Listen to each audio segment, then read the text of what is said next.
Friends, మనిషికి దేవుని యొక్క అవసరం ఉందా? దేవుడంటే సుప్రీం బీయింగ్, అత్యున్నతమైన వాడు, క్రియేటర్. ఈ ప్రపంచాన్ని మొత్తాన్ని సృజించినటువంటి సృష్టికర్త. అదేవిధంగా రూలర్ ఆఫ్ ది యూనివర్స్. ఈ ప్రపంచాన్ని మొత్తాన్ని పరిపాలిస్తున్న వ్యక్తి. అయితే మానవుడు ఫైనైట్ బీయింగ్, అంటే లిమిటెడ్ పర్సన్. దేవుడు ఇన్‌ఫైనైట్, అనంతమైన వాడు. అనంతమైన వాడిని అర్థం చేసుకోవాలి, కనుక్కోవాలి అంటే లిమిటెడ్ అయినటువంటి, ఫైనైట్ అయినటువంటి మానవునికి అసాధ్యం. అయితే దేవుడు తనను మనుషులు అర్థం చేసుకోవాలి, తెలుసుకోవాలని ఆయనే మానవునిగా భూమి మీదకి రావడం జరిగింది. ఆయన పేరు యేసుక్రీస్తు ప్రభు.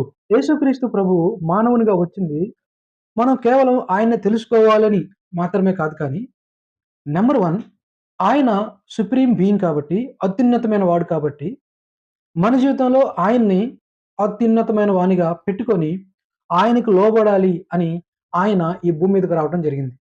అదే విధంగా ఆయన క్రియేటర్ కాబట్టి, ఆయన నిన్ను నన్ను సృజించిన సృష్టికర్త కాబట్టి, ఆయన మనల్ని తన పోలిక చొప్పున ఆయన మనల్ని తయారు చేశాడు కాబట్టి, ఆయన గుణగణాలు మనలో పెట్టాడు కాబట్టి, ఆ గుణగణాలు ఈ లోకంలో రిఫ్లెక్ట్ అయ్యే విధంగా బ్రతకాలని ఆయన ఈ భూమి మీదకి రావడం జరిగింది.